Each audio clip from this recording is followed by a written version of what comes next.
Don't look now, but compression socks and keeping your feet actually up, it really does work. It truly does work in keeping the swelling of your feet down, and all that foot pain, that foot neurosis, gets a whole lot better.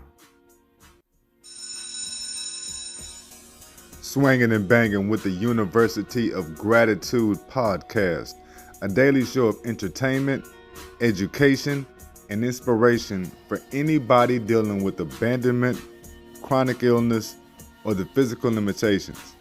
Grab your gratitude journal and let's put these stories together so we have more positive thoughts.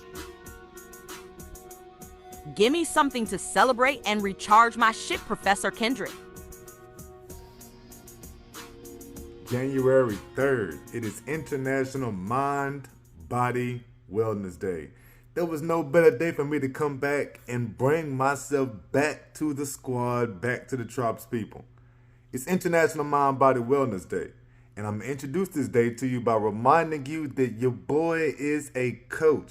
I speak on these subjects, the entire reason why you are in that wheelchair, the entire reason you are dealing with these community centers, the entire reason you are fucking with me right now is because you know that these gratitudes are important to your mind, important to your body, important to your soul. So every day you get your gratitude journal and you write out these stories. That way your mind is not always tripping and thinking about what you can no longer do or what you won't be able to do in the future. You focus and you stay grounded in what you can do right now for you, what you can do right now for your family, what you can do right now for your damn me career. And you keep that going with a gratitude journal. This is how you affect your mind, your body, your wellness. Yo, what exactly is King's News? I play around and scroll on my phone all day just like you. But if something makes me stop, whether it's a meme or a video or a question, then I've got to share that with the squad and give us something to talk about. Today, this is what made me stop my scrolling. I don't know how to give y'all a 1-minute synopsis of this one right here. Nope. But this was a docuseries that had us on the edge of our seat. So what happens is parents take their child to the Boston Children's Hospital. And Boston Children's Hospital ends up coming up with some doctor that they're not familiar with. And the doctors end up saying that their child has that monopsis by proxy, where the parents are the ones making her sick. Fuck, that's fucked up. That means they took their child to the Boston Children's Hospital, and the hospital in the state of Massachusetts take over their kid. Like, they lose custody of their kid because they took their kid to the children's hospital. Ends up, man, she's locked up in this children's hospital. Literally locked up in this children's hospital for over a year, in psychiatric wards and everything. The hacker group Anonymous gets involved. One of the hackers there freezes up the hospital type shit so they can't do stuff, which of course fucks up other patients. But within a couple of days, they finally let her ass loose. She goes back home. She's back home, not getting better. She was in the hospital, not getting better.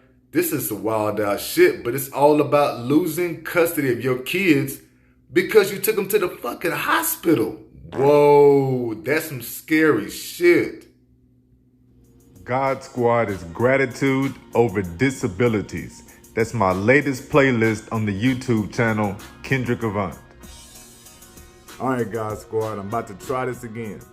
Last year I tried 90 days with no alcohol, no sugar, no gluten. And even though I did it, I do not think that went well for my mind at all.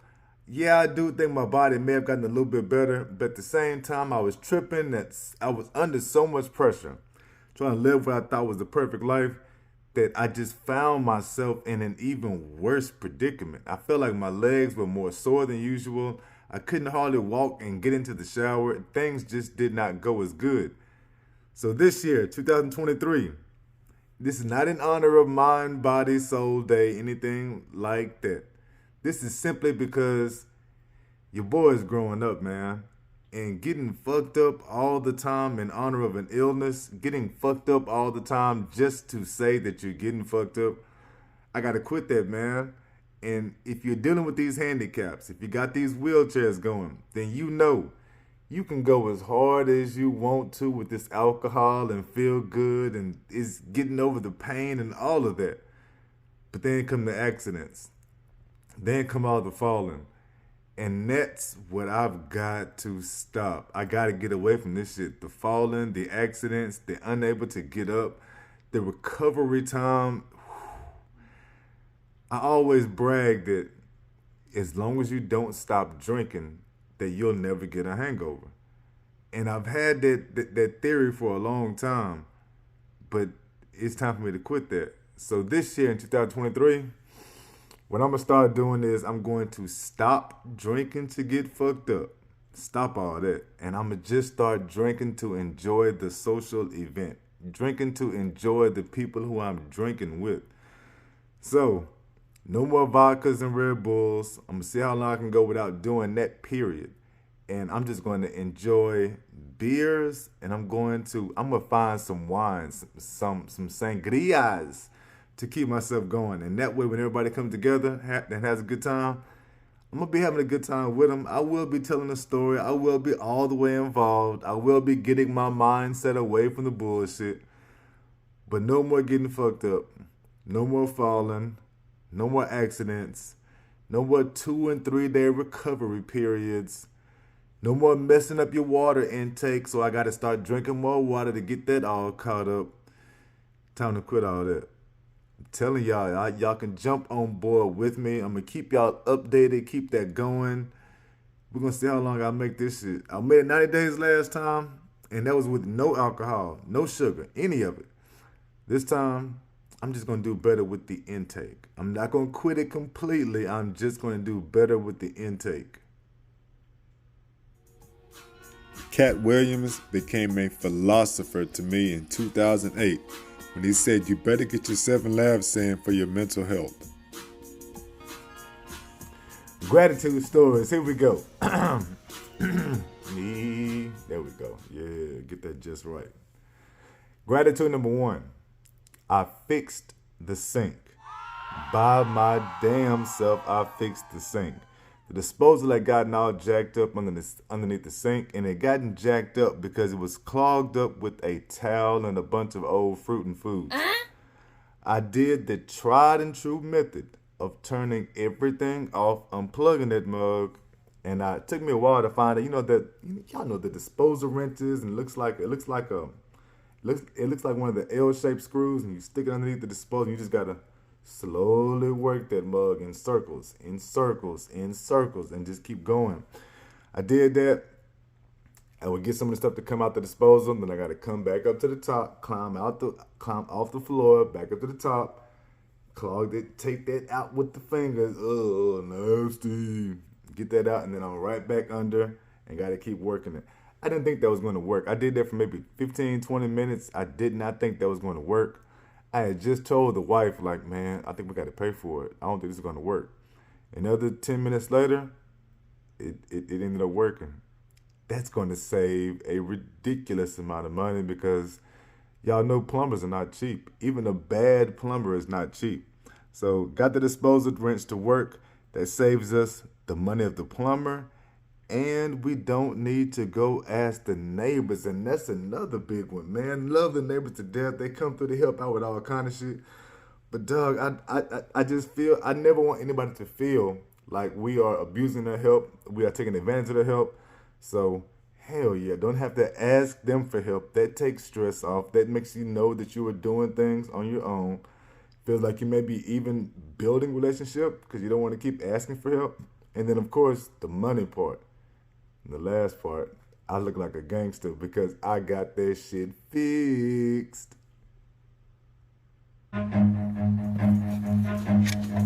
Run. Gratitude number 2. This sweater right here, brand new. My wife bought it for me.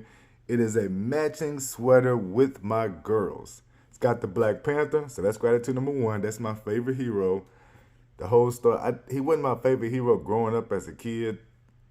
Chadwick Boseman made him my favorite hero, the way he played him out and everything.